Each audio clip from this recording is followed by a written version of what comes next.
Be ready. Start.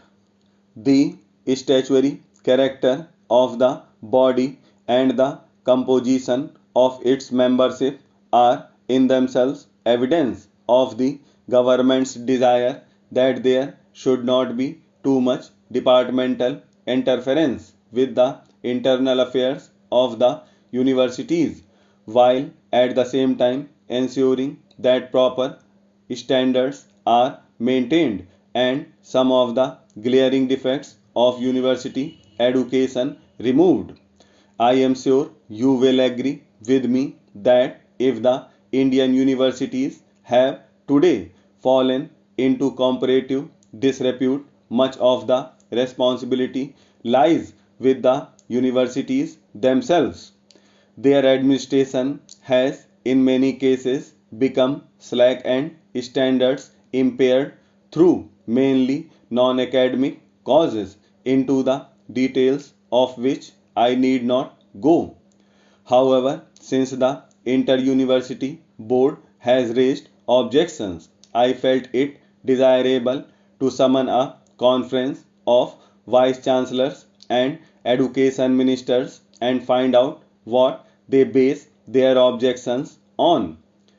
I need hardly add that I am always willing to consider any constructive suggestions they might make for the improvement of standards in universities and better coordination of their facilities.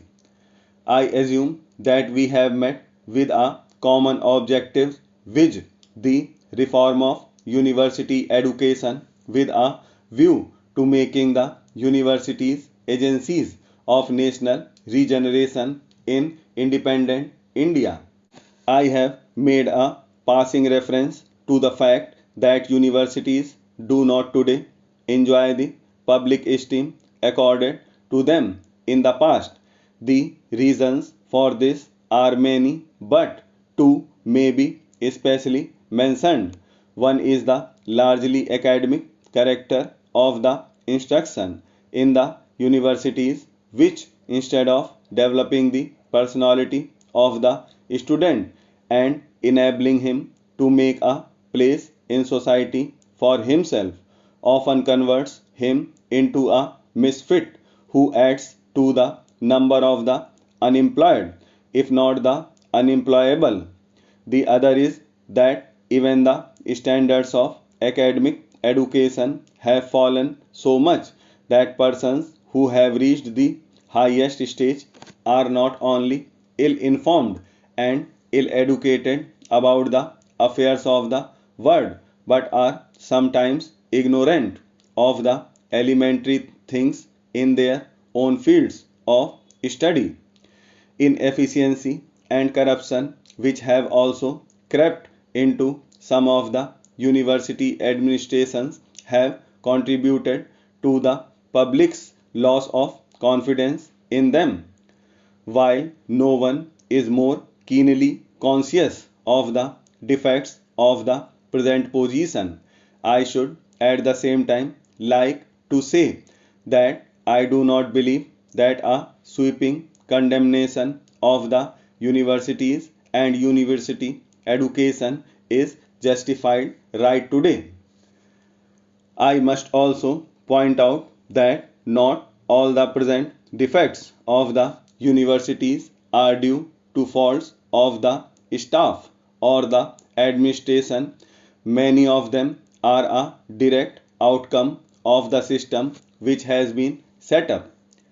The fact that a university degree is an indispensable condition for employment in most types of service has introduced a rush for degrees and led to overcrowding in the universities. As a degree is regarded as a passport to any employment, some universities felt that they should not deny this passport to their students. There was thus a tendency to pass as many students as possible, if necessary, even by lowering the standards. Once this downward trend began, it was difficult to check it for any university which sought to maintain a high standard faced the risk of losing its students to other universities with lowered standards.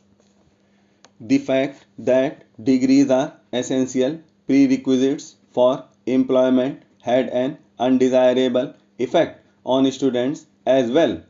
It made them pay more attention to the passing of examinations than to the acquisition of knowledge. On the other hand, the lack of adequate financial support for the universities leaves them with no option but to encourage the inflow into universities of as large a number of students as possible. In a situation where many of the universities derive a major portion of their income from the tuition and examination fees of students, it is difficult, if not impossible, for the university to exercise adequate control on the discipline and standards of study of its students. I may tell you that the government is aware of these problems and we are now considering various measures to ease the situation.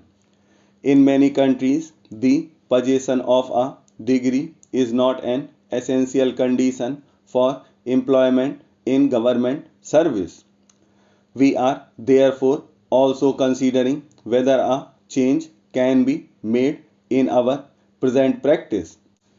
A proposal is under examination that we should not insist on degrees for employment except only in specialized posts which require high academic qualifications.